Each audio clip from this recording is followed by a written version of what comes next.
Good evening, everyone. I'm Fred Brink, Mayor Pro Tem for the City of West Richland. Mayor Gary is in Olympia this evening, so I will preside over tonight's meeting, and I call the March 18, 2025 meeting of the West Richland City Council to order. Before we get started, I'll ask Jessica to read the hybrid meeting ground rules and then call roll, please.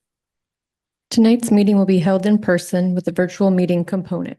If you are participating virtually, please make sure the name shown at the bottom of your video view is the name you would like the Mayor Pro Tem to use.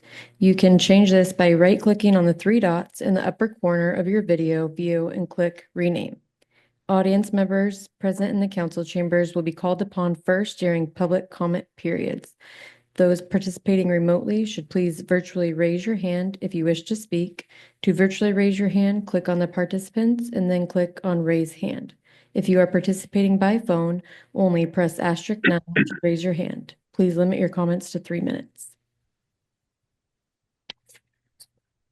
Brent Gary. Here remotely, supporting Mayor Pro Tem Brink. Thank you, sir, for taking the meeting this evening. Richard Bloom. Here. Fred Brink. Here.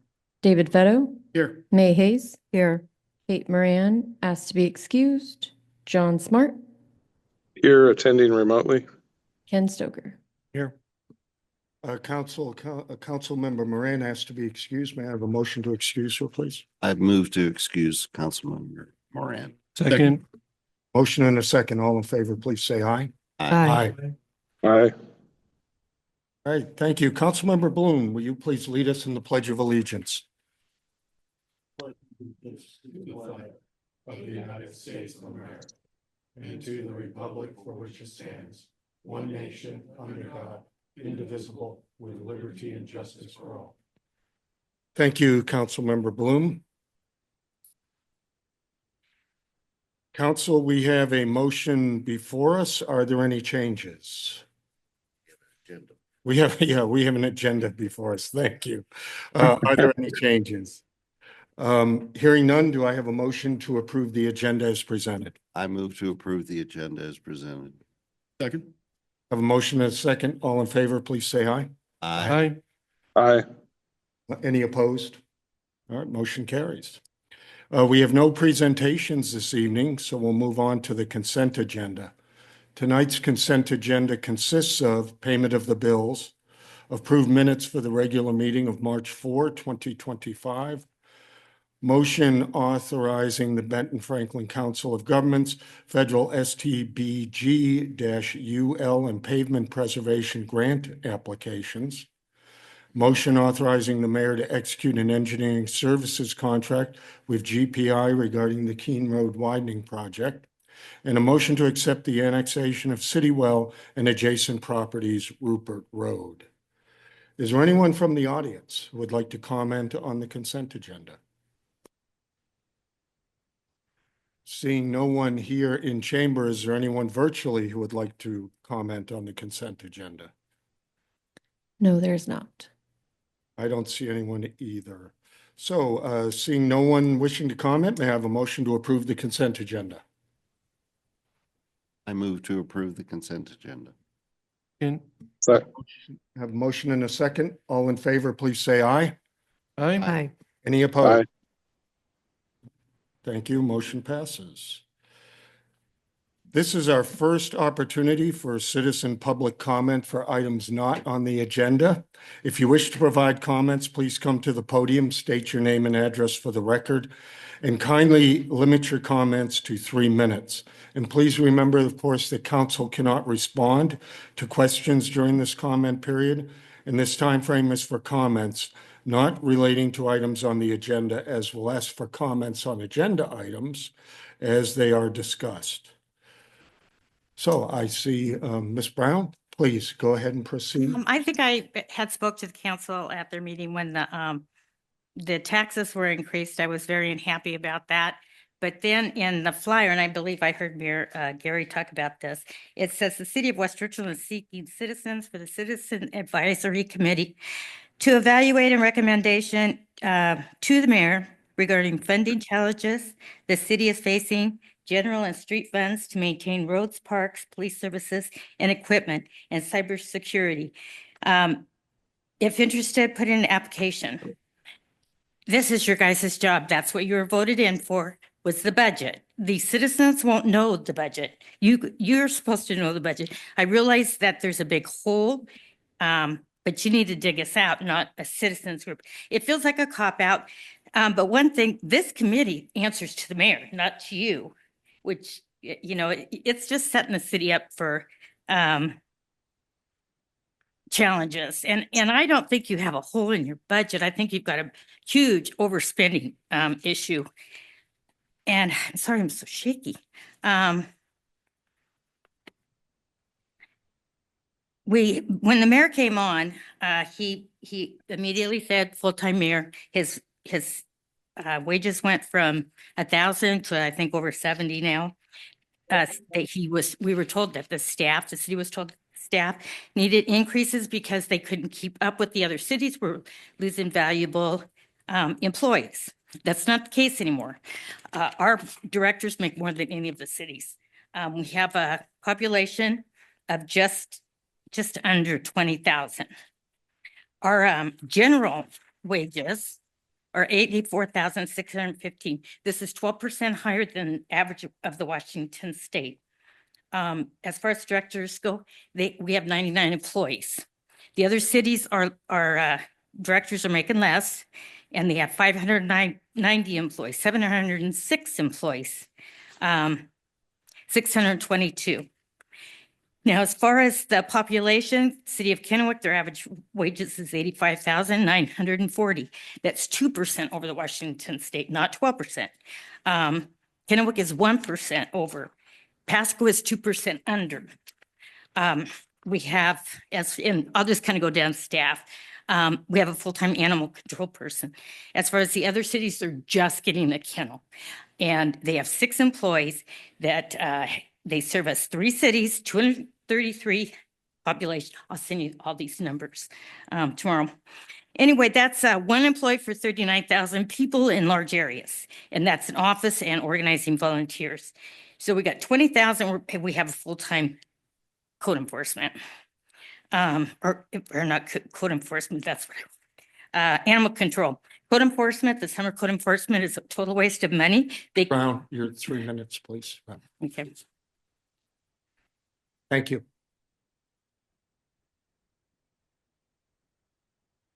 That's good. Please state your name and address for the record, please. Carrie Whitney and 5208 Spirea Drive, sorry.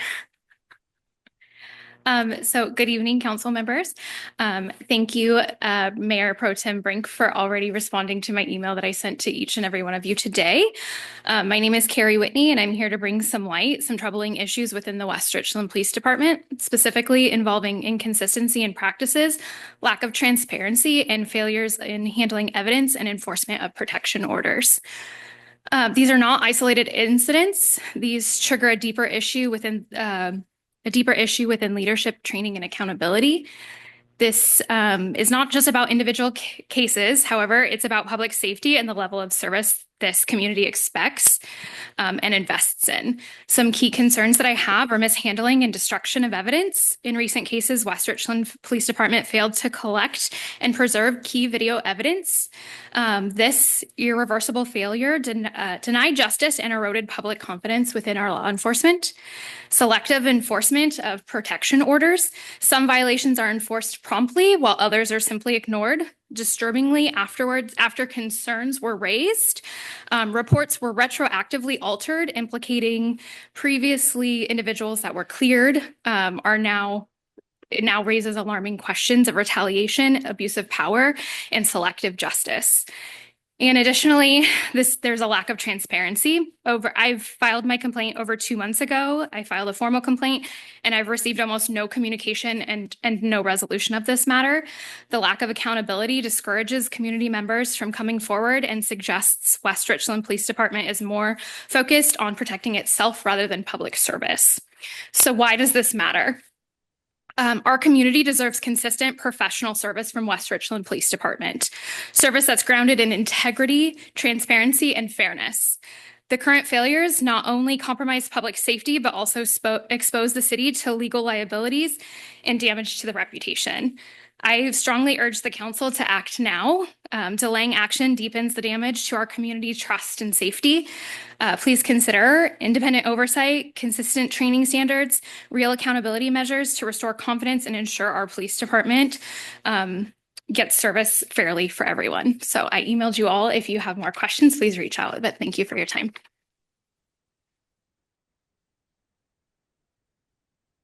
Anyone else present here that would like to make comment? Seeing no one, is there anyone attending virtually who would like to make a comment? No, there is not. I agree. I don't see anyone. So we'll close the public comment period, the first one, and move on to ordinances, resolutions, motions, and public hearing. Item 8A is a motion authorizing an agreement with the West Richland Chamber of Commerce.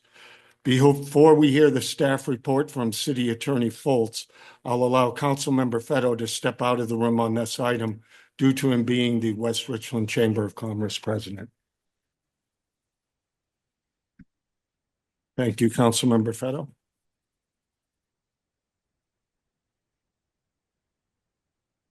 Councilor Foltz. Thank you, Mayor Pro Tem. Good evening, council and citizens, as well as city staff. As Mayor Pro Tem Brink indicated, Mr. Fetto, Councilmember Fetto, is the sitting president of the West Richland Chamber of Commerce. As many of you are aware, the RCW prohibits officers from voting on items they have an interest in. Generally, that's kind of a carte blanche issue that we cannot have. However, they do allow remote interests. And one example in the RCW of a remote interest is a non-salaried officer of a nonprofit corporation, which is exactly the case here. So a remote interest is allowed under the law for a sitting council member as long as the interest is disclosed, which it has been now. It is noted in the minutes, which it will be, given that it's made part of this meeting, and in which the council member does not vote or attempt to influence the vote. In an excess of caution, Councilmember Fetto has agreed to leave the room during the vote to avoid any appearance of influence. With that, the city has partnered with the West Richland Area Chamber of Commerce for many years to provide economic development and business retention services. The chamber also puts on community events and provides tourism opportunities. Historically, they have been a great partner to the city. This is somewhat of a recurring agreement. Council will probably recognize it as we have participated in this previously. And it does help the city meet one of our strategic focus areas. Goal number 1, leveraging resources throughout partnerships with public and private entities. The agreement for consideration tonight covers fiscal years 2025 and 2026. It is staff's recommendation that council approve the 2025-2026 agreement for service between the city of West Richland and the West Richland Area Chamber of Commerce. And I believe we do have a presentation tonight from the prior president of the chamber for your consideration. Thank you, Councilor. Welcome, Mr. Paul Mattson, past president of the chamber. Well, thank you, Chamber, or Council. Just a little backstory, Paul Mattson. By day, I run West Richland Family Dental, been there for many years. I've been a part of the Chamber since 2016, voting as a board member, and then stepping in as president the last year and a half, and then passed the reins on to David Fetto. One of the things that I want to talk about is focusing on our growth from 2024 and what our plans are for 2025. So in 2024, you might have noticed we did a complete rebrand. We kind of brought the chamber back from, where it was before to a rebrand. We wanted to make sure that we kept our image as West Richland, but not make it look as if we are a government agency. We want to make sure we were very clear with the community. So we redid our logo, branding, and our mission statement, which is one of our big focuses for 2024. We ran that with 2 contractors and a board of dedicated volunteers to bring the chamber to where it is today in 2025. And in 2025, we have a great outlook for the community. We're really excited to partner with many events. Obviously, the big one would be our Veterans Day Parade, which we did last year, which is our 25th anniversary. And this year is our 26th anniversary, which we're working on all those applications and getting the regional site designation. That is a priority event for the chamber. We are also working with the city to help take over the Wednesdays and West, the food truck event that was run by the city previously. Now that we have a little more of we actually have this year hired a executive director, who's here today, Keith Moon. And he has brought a new energy to the position as executive director. It's amazing. We've received huge amount of new membership requests, growing the chamber's excitement. And one of our missions is to link the city and the business to community. And that's one of our main focuses, is highlighting the businesses that operate in West Richland and businesses that serve the community in West Richland, and connecting them to those businesses, whether in our community or the greater area. In 2025, like I mentioned, the Wednesdays in West, we're also partnering with Benton Franklin Fire District 4. They approached us that last year that they didn't have the resources or the bandwidth to do the Easter egg hunt. And that was a huge loss for the city. We had a lot of community members that reached out and wanted someone to take the event over. This year, we're able to take on that with conjunction with the Fire District 4 to launch the 2025 Easter egg hunt. It's going to be a great event. We also have, let's see, the nights, what are the ones I'm missing? But yeah, so we're looking forward to a great 2025 and partnering with the city of West Richland and to continue that growth. So if you have any questions, I'm available, or yeah. Thank you, Mr. Mattson. Is there anyone from the audience who would care to comment on this item? If so, I invite you to come to the podium. Please state your name and address for the record, and you'll have 3 minutes.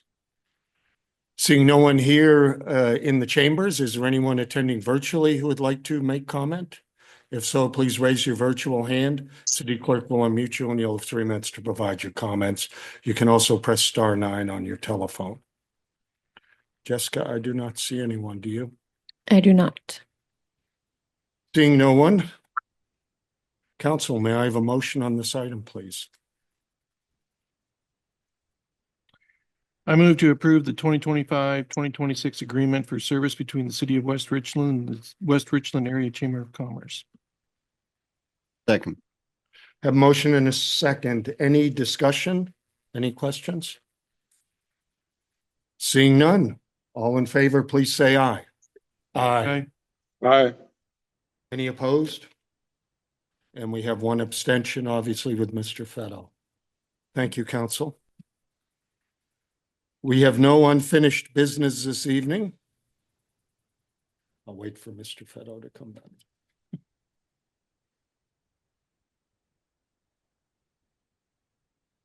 Yeah, she said she was going to go get him.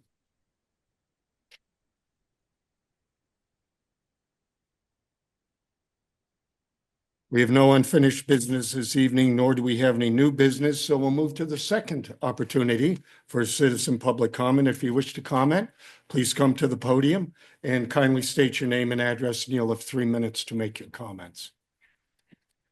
Gail Brown, 4405 Chelan Drive. I'll switch gears. I'll send you the information, finish the information about the salaries.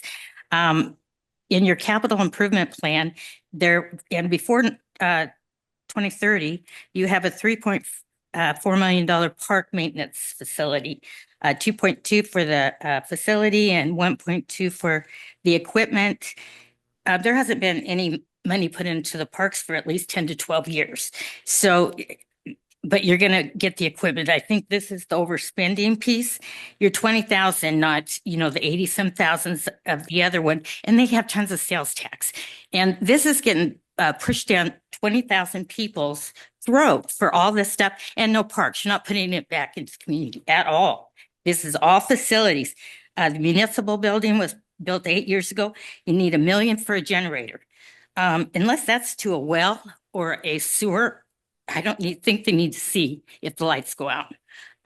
Parking lot for the municipal service, storage shed, $1 million, security yard gate upgrade, 175. You could build the community center for what you're going to spend on these facilities.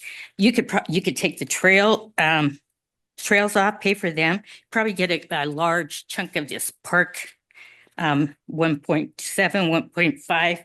I think we need to change how you're spending money and start putting it in the community and not in these Taj Mahal buildings. That's what I think the citizens want. I don't think they just want to see their money here. I think we want to see them in the parks as well. I'll send this to you in the morning. Thank you. Thank you.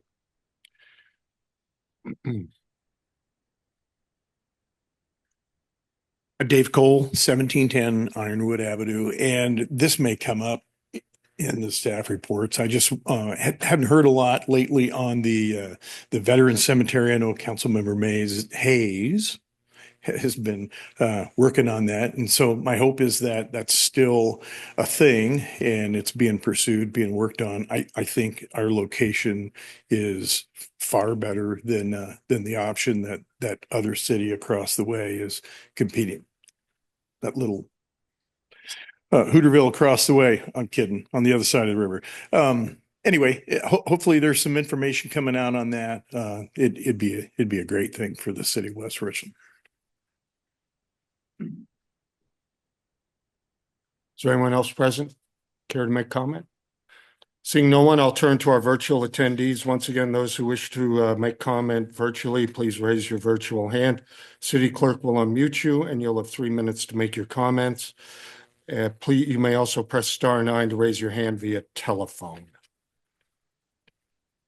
Jessica, I do not see anyone. Do you see anyone? No, I do not. Seeing no one, we'll close the citizen public comment period and move on to staff and council announcements, reports, and comments. I'll turn to staff reports. Community Director and Community Development Director, Mendenhall, excuse me. Go ahead. Thank you, Mayor Pro Tem Brink. Sometimes our labels get to be a mouthful, that's for sure.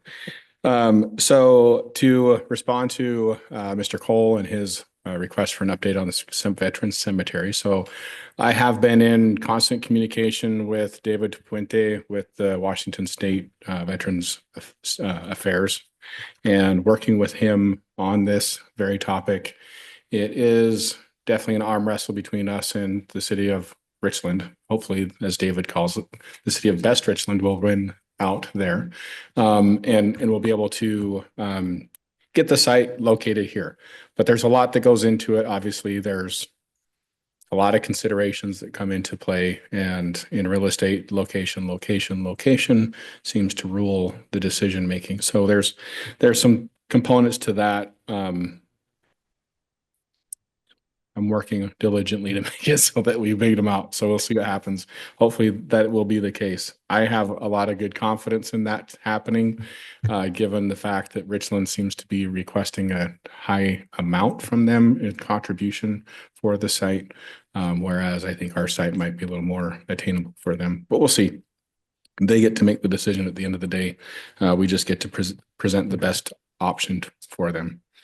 And then, as you notice, Roscoe's not sitting here to my right. Him and Mayor Gary are at the Capitol working with our state legislators on our agenda, our legislative agenda, working with them and trying to make sure that the city of West Richland's best interests are at the forefront of their decision making through this legislative session.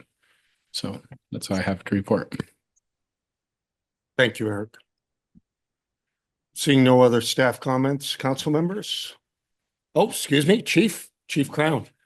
You don't have your card yet, do you? No, I don't. Okay. Mayor Pro Tem and the council. My update is in regards to Mrs. Whitney's statements in open public comment. We've spoken offline, and so before the council meeting started, when complaints come in like this, they have to be fully investigated, which requires witnesses as well as officer interviews, and then putting together a comprehensive report. So that's kind of the process that I wanted to kind of follow up with. Commander Coates has led an investigation. He is completed with his investigation. Tomorrow, I will review his findings, and Mrs. Whitney will be sent a response letter regards U.S. Postal, and we'll continue conversations because that's what good government does. So we'll continue to work hard to make those changes where they need to be made. Week 2.5 for me. I'm really enjoying my time here at West Richland, and looking forward to continue to make strides within our department. Thank you, Chief. No other staff comments? All right. Council comments. Councilmember Fetto. Thank you. So thank you for the vote. Chamber is strong. We do have a big undertaking with the Easter egg hunt. It's roughly 23,000 Easter eggs. So Saturday, April 19th, we'll be putting on the event. But Saturday, April 12th, we'll be meeting at Station 430, Fire District 4, which is the new one on Keene, to fill those 23,000+ eggs.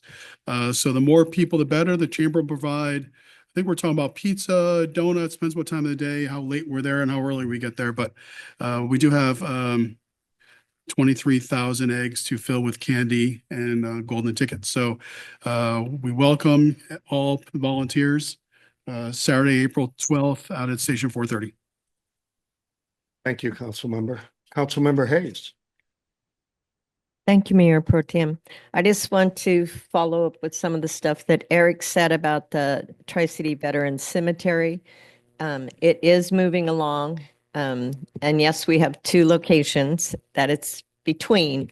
And so we do have the new report out for February. We're hoping to get another one in April from Olympia. And then we have the new donation form out.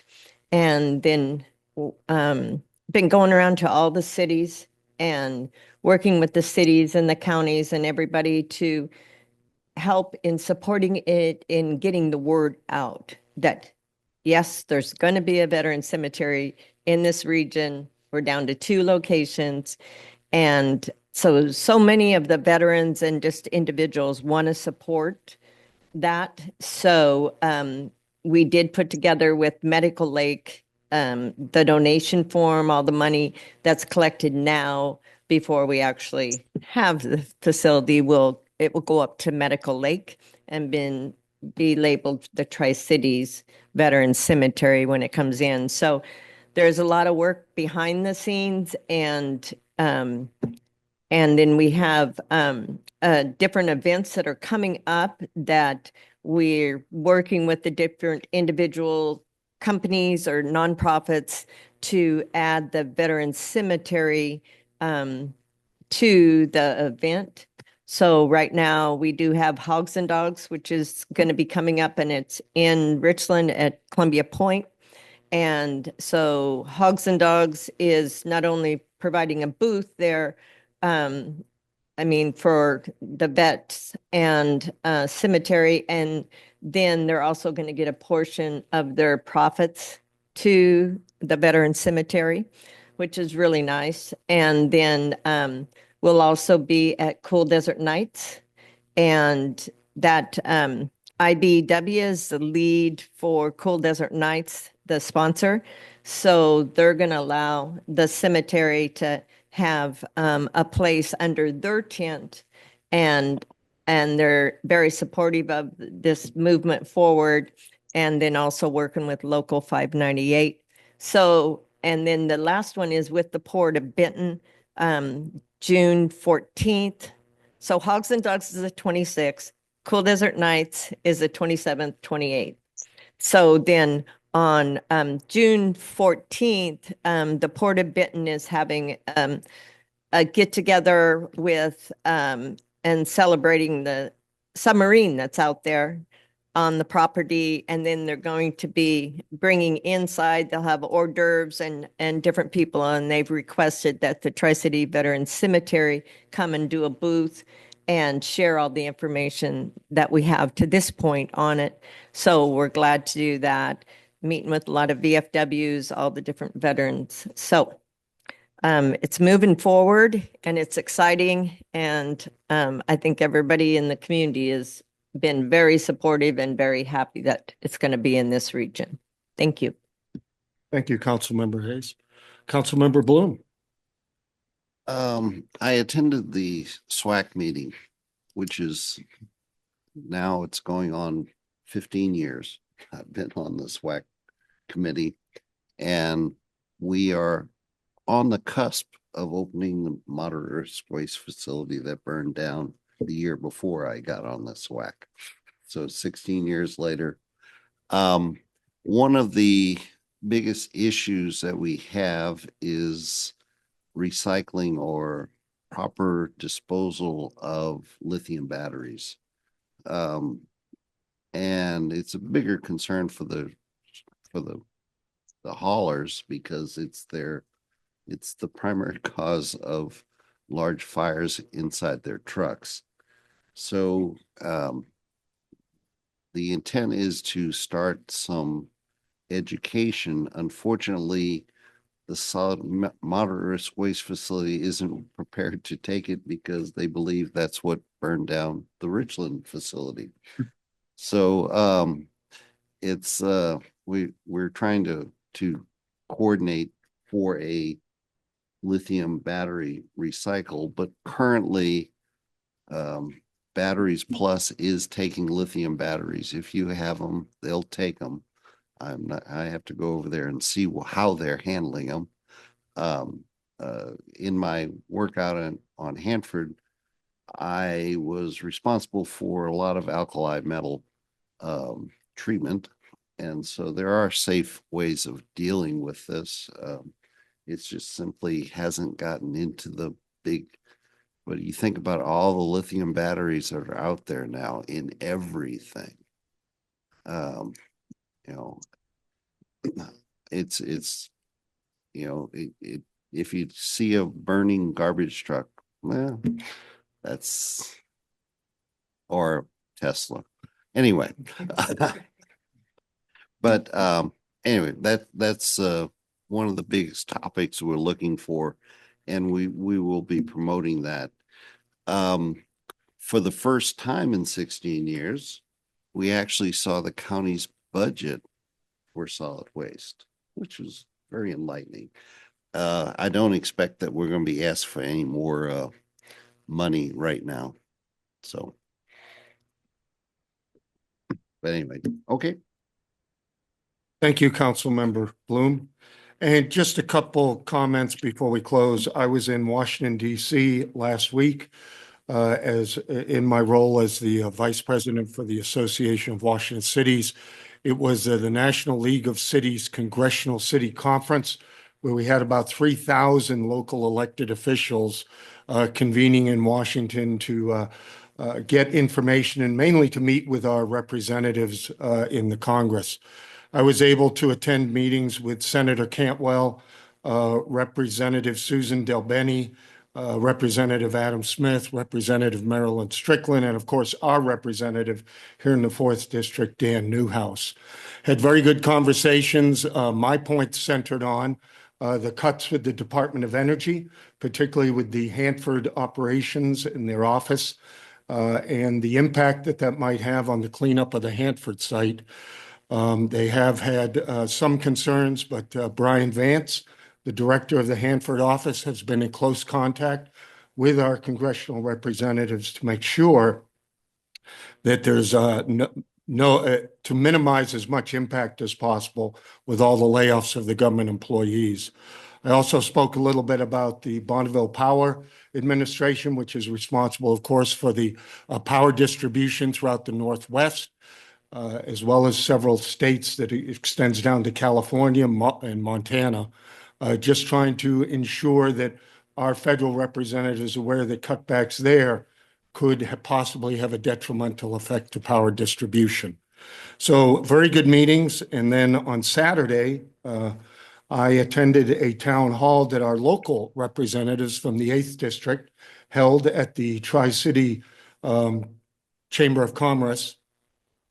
Let's see, Senator Matt Benke was there, Representatives April Connor and Representative Stephanie Barnard. So it was a good dialogue. They had meetings, 2 meetings that morning with local citizens, really to discuss a range of issues from the wind power farm at Horseheaven Hills to issues that really impact at the federal level as well. So it was a good opportunity to once again have audience with some of our representatives. So that's all I have. And I appreciate everyone coming here tonight, sharing your comments as well. And I will close the meeting now at 6:34. Wish everyone a good evening.